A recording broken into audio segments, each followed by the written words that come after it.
Good shot.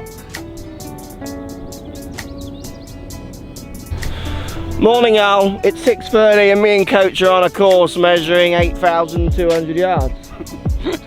And we drove for 6 hours last night. Through a time zone. Today, the daily vlog, we're going to talk about, Matt, we're going to share, and I think we're in a good position to do this, the difficultness of Augusta that probably people don't understand. And I'm going to put on our experience from being there a few years, also playing courses like Pinehurst number 2, which have reflections of what Augusta is all about and why people find it so hard, like Sergio yesterday, those kind of ideas. Skilled player shooting a 13. What Matt is doing here, you'll find out in the future.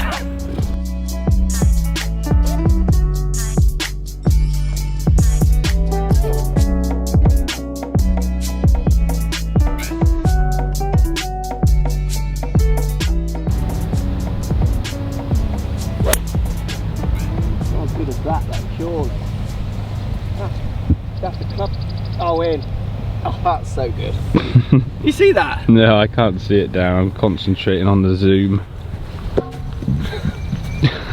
Point 1, Matthew. Look at the size of this green. Massive. Okay, and this is very Augusta-esque. Very American as well, isn't it, really? Absolutely, absolutely. Let's pretend we're coming up this green. Yeah. Obviously, it looks wide, but if I'm hitting a 3-iron, say, into there, pretty good shot. Yeah. There's my flag.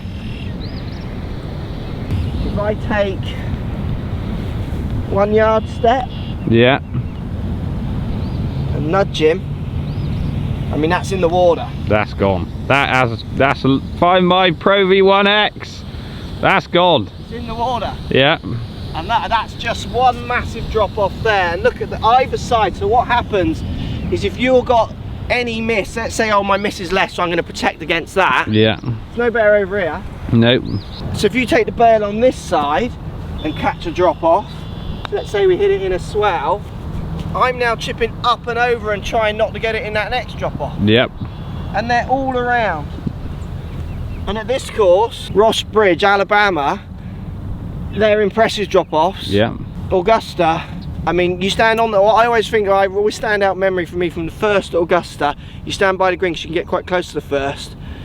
You're looking like the green is there. Yeah. You're looking at their feet and their knees. Does that make sense? Yeah, yeah. So it's this kind of drop off, these kind of speeds, places you miss, you're just in death trouble.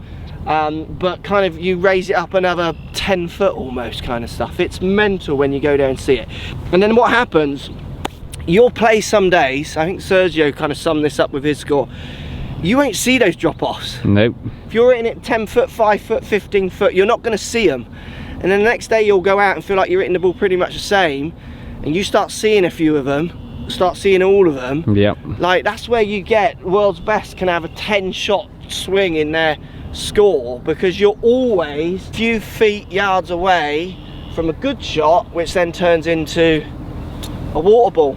Water ball, duff ball, anything ball. Courses today, UK don't do this enough. Drop-offs are so clever, Yeah. basic.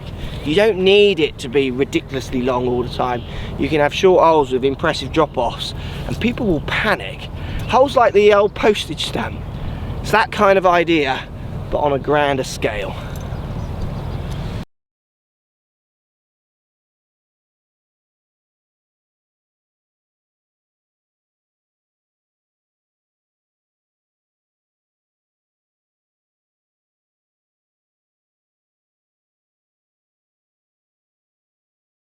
Point 2, which lots of people don't talk about with Augusta. What do you think of these ideas, Matt?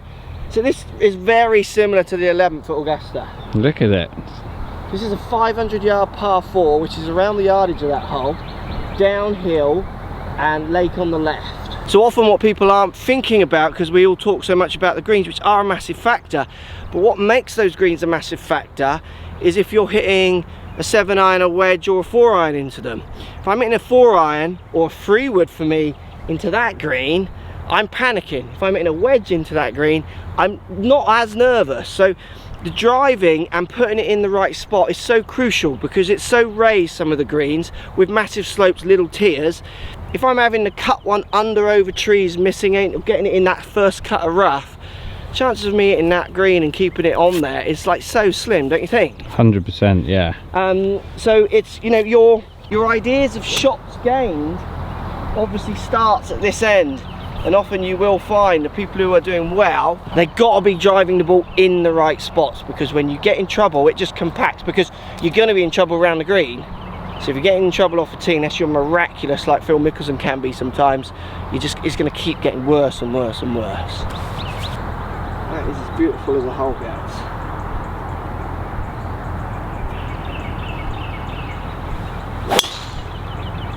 I tried to go right centre. I mean, it's good, it's fine, but you're getting your most run off that right curvy bit there, aren't you? It's a good shot. Bit of lake in your eye on your second shot as well there. Yeah, I'll bail, don't you worry. Yeah.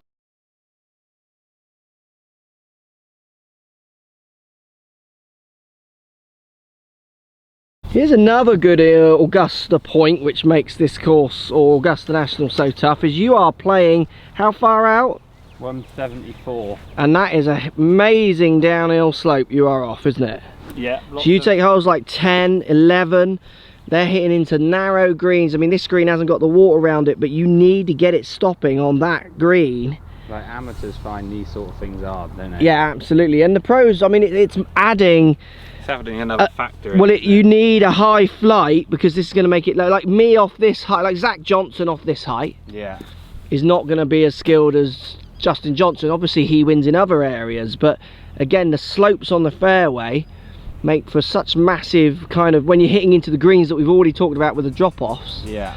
Again, every level is tested at Augusta, which is why it is one of the classic venues.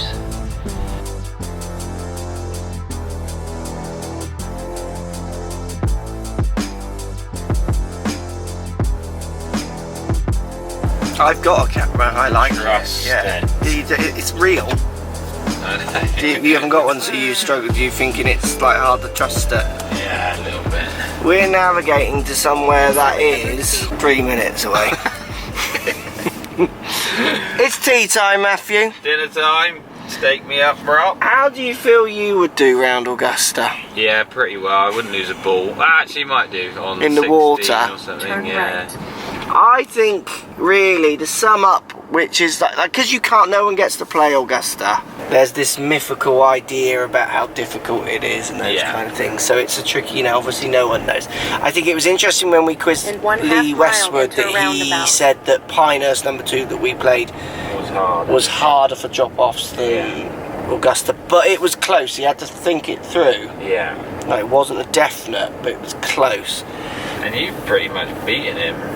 So, like, so I'm a Masters champion, really. You're making the cut at least.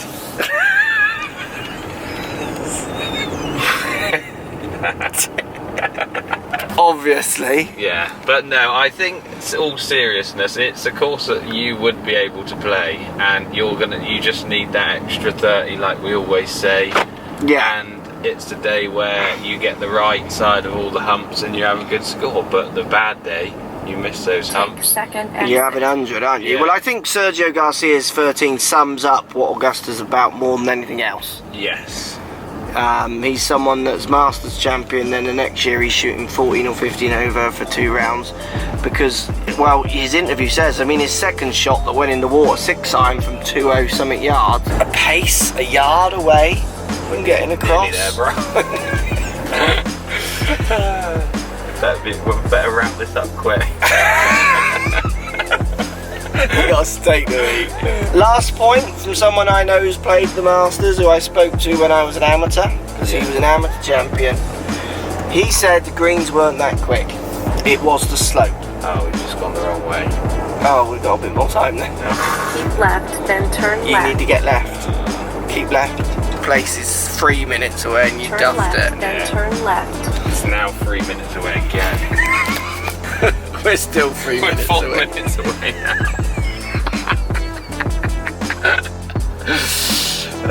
Maybe we should never play Augusta. we wouldn't get there on time. So he said the greens weren't that quick. It was the slopes. Yeah.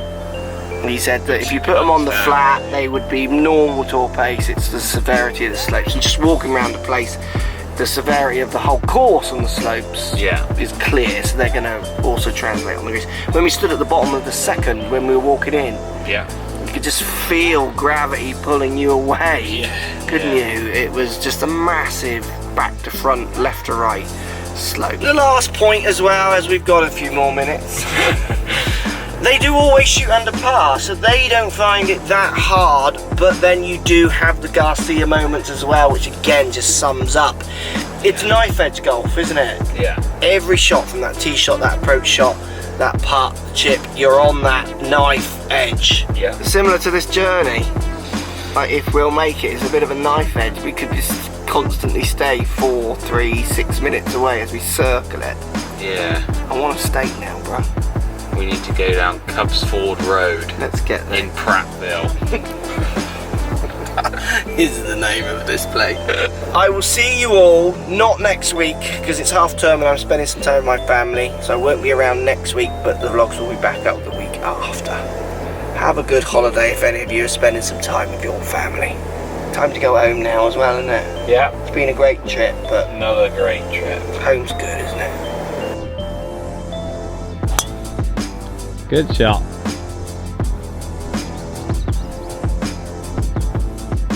That fairway? Oh yeah, well done, you reach. I think so. Yeah, good shot.